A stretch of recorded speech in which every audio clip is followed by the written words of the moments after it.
चुनाव या जो राजनीतिक पार्टियां हैं घूम फिर के सिर्फ और सिर्फ जाति का हो, वहाँ पे शिक्षा का मुद्दा गौन हो जाता है, रोजगार का मुद्दा गौन हो जाता है, स्वास्थ्य व्यवस्था का मुद्दा गौन हो जाता है, प्रशासन का जो है वो मुद्दा गौन हो जाता है। ये दुर्भाग्य की बात है, लेकिन कहावत है कि गधे के बीच में गधा रहना पड़ता है। नमस्कार, आप देख रहे हैं न्यूज़ फॉर नेशन और मैं हूं सांत्वना आपके साथ। आगामी 5 दिसंबर को कुडनी विधानसभा सीट पर उपचुनाव होने हैं, जिसको लेकर तमाम दलों ने अपने प्रत्याशियों को मैदान में उतार दिया है। तमाम दलों की तरफ से एड़ी चोटी का जोर लगाया जा रहा है, लेकिन जो खास बात है वो ये है कि जातीय समीकरण को साधने की कोशिश की जा रही है। इसीलिए महागठबंधन के तरफ से कुशवाहा समाज से आने वाले मनोज कुशवाहा को मैदान में उतारा गया है। तो वहीं अगर बीजेपी की बात की जाए तो बीजेपी ने वैश्य समाज से आने वाले केदार प्रसाद गुप्ता को मैदान में उतार दिया है। लेकिन बात करेंगे उस वर्ग की जो वर्ग बीजेपी से खासा नाराज है और जिस वर्ग की महत्ता से बिहार की राजनीति का रुख भी बदल सकता है, जिस वर्ग ने बीजेपी का काफी साथ दिया है। और ये वर्ग भूमियार समाज का है, जहां वीआईपी इस उपचुनावी मैदान में है और वीआईपी प्रमुख और बिहार सरकार के पूर्व मंत्री मुकेश सहनी ने अपनी पार्टी से नीलाब कुमार को टिकट दे दिया है, जो भूमियार समाज से आते हैं। और अभी इस वक्त हमारे साथ बातचीत करने के लिए एआरजेपी के प्रमुख विवेक शर्मा हैं। उनसे बातचीत करेंगे कुडनी में होने वाले उपचुनाव के मुद्दे पर, किस तरीके से जातीय समीकरण साधने की कोशिश की जा रही है, और खासकर बातचीत करेंगे भूमियार वर्ग के बारे में, वीआईपी पार्टी के कैंडिडेट नीलाब कुमार के बारे में। तो सर, सबसे पहले आपका स्वागत है हमारे चैनल पर। और बातचीत हो रही है जातीय समीकरण को लेकर, तो उस पर क्या कहना चाहेंगे? नमस्कार। देखिए, सर्वप्रथम तो बिहार के लिए दुर्भाग्य की बात होता है कि कोई भी चुनाव या जो राजनीतिक पार्टियां हैं घूम फिर के सिर्फ और सिर्फ जाति का हो, वहाँ पे शिक्षा का मुद्दा गौन हो जाता है, रोजगार का मुद्दा गौन हो जाता है, स्वास्थ्य व्यवस्था का मुद्दा गौन हो जाता है, प्रशासन का जो है वो मुद्दा गौन हो जाता है। ये दुर्भाग्य की बात है, लेकिन कहावत है कि गधे के बीच में गधा रहना पड़ता है। इसी तरह बिहार की जो राजनीति है, तो मैं आपको बताना चाहूँगा जो कुर्दी में है। देखिए, सभी जो कैंडिडेट हैं वहाँ पे, महागठबंधन से कुशवाहा जी हैं या एनडीए से केदार प्रसाद गुप्ता जी हैं, तो ये लोग वहाँ पे विधायक रह चुके हैं। उनके क्रियाकलाप वहाँ के जनता देख चुकी है, कुशवाहा जी का भी और केदार प्रसाद गुप्ता जी का, कि उन्होंने कुर्दी के जनता के लिए क्या किया। तो देखिए, कुर्दी के जनता के लिए, सभी जनता के लिए एक बहुत बड़ा मौका है अपने आप को सिद्ध करने के लिए, बिहारियों को दिखाने के लिए, बिहार को मैसेज देने के लिए, यहाँ तक बोलूँगा देश को मैसेज देने के लिए कि आप पार्टी ना छोड़ के एक कैंडिडेट को देखिए। जो आपके सामने नया कैंडिडेट आया है, जो पढ़ा लिखा कैंडिडेट है, आप उसको अगर वोट करते हैं तो ये बहुत बड़ा बिहार में मैसेज आएगा, सभी वर्ग में मैसेज जाएगा।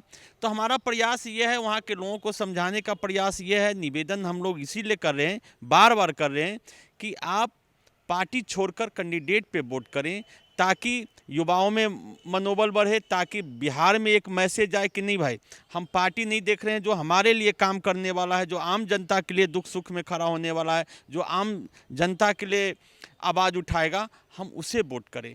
और जहाँ तक जाति का सवाल है, जिस समाज से मैं हूँ, भूमियार समाज से हूँ, तो उनके लिए भी एक मौका है।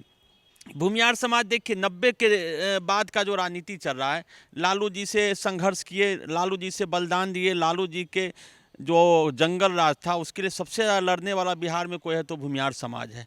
लेकिन जब सरकार बना 2005 में एनडीए का, नीतीश कुमार जी के नेतृत्व में भाजपा का, तो भूमियार को क्या मिला?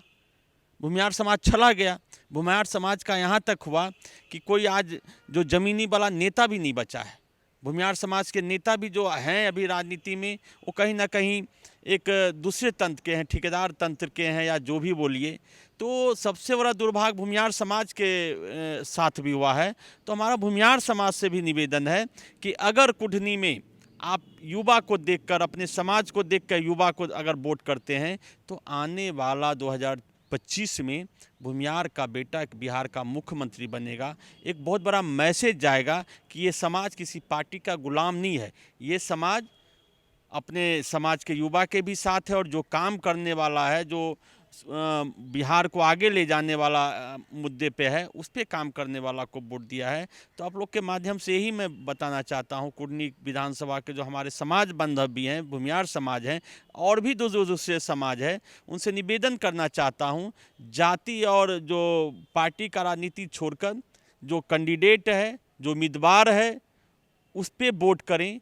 और उनको ये भी बताना चाहते हैं कि ये कोई एक सीट से किसी का ना सरकार गिर रहा ना सरकार बन रही है, लेकिन ये सीट जो चुनाव होगा, बिहार का जो राजनीति है, जो अपराध तंत्र में चला गया है, जाति तंत्र में चला गया है, उसको बदलने में नई दिशा प्रदान करेगा।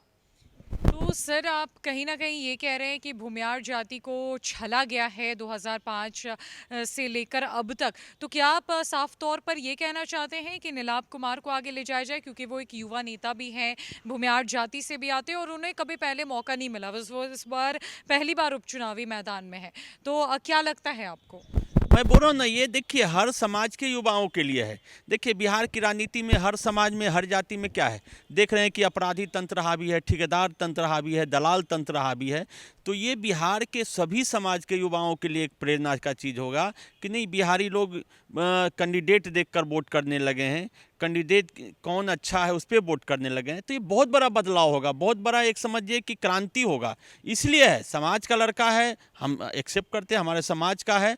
और ये भी मैसेज आएगा कि भूमियार समाज किसी का गुलाम नहीं रहा, कि भाई जब देखिए तो लालू के डर दिखा के भाजपा वोट लेता है, भाजपा हिंदुत्व का डर दिखाकर वोट ले लेता है। तो इसके कारण है कि ये बहुत सुनहरा मौका है वहाँ के स्थानीय लोगों के लिए, कुर्नी विधानसभा के आम लोगों के लिए, भूमियार समाज के लिए, कि बदलाव कीजिए। और जो बदलाव समाज करता है उसके हाथ में ही नेतृत्व आता है। आज ये समाज बदलाव जो करता था वो दूसरे के लिए किया है। हम बताए आपको, लालू यादव से लड़के हम नीतीश कुमार जी को बैठाए, नीतीश कुमार जी से लड़के फिर हम भाजपा को लाएंगे, तो हम कहाँ जाएंगे। इसलिए हमारा निवेदन है कि अपने आप के लिए लड़िए, अपने कुर्सी, अपने पद हासिल करने के लिए लड़िए, अपने सत्ता के शीर्ष पे जाने के लिए लड़िए, ना कि हम दूसरे के गुलामी और दूसरे के पालकी ढोने के लिए करें। यही हमारा कहना है आप लोग। तो जैसा कि आपने विवेक शर्मा की बातों को सुना, उन्होंने साफ साफ कहा कि कैंडिडेट को देखकर वोट कीजिए, जाति को देखकर या किसी पार्टी को देखकर नहीं। पार्टी के दबदबे और पार्टी के डर से किसी को वोट करना बंद कर दीजिए, ताकि बिहार में एक नया उदाहरण पेश हो सके। विवेक शर्मा भूमियार जाति से आते हैं और इन्होंने ये भी कहा है कि इस वर्ग का लड़का अगर कुर्नी विधानसभा के क्षेत्र में आगे बढ़ रहा है तो उसे आगे बढ़ने का एक मौका दिया जाए। हालांकि 5 दिसंबर को जब मतदान होंगे और उसके बाद 8 दिसंबर को जब मतगणना होगी, उस दिन ये स्थिति पूर्ण रूप से साफ हो जाएगी कि आखिरकार कुर्नी विधानसभा पर जो उपचुनाव होने वाले हैं, उस उपचुनाव से क्या कुछ उदाहरण सामने आए हैं। क्या जाति विशेष पर भी इस बार की राजनीति खेली जाएगी, या जाति से ऊपर उठकर बिहार की जनता एक नया उदाहरण पेश करने के लिए सामने आएगी। तो फिलहाल के लिए इस अपडेट में इतना ही। नमस्कार।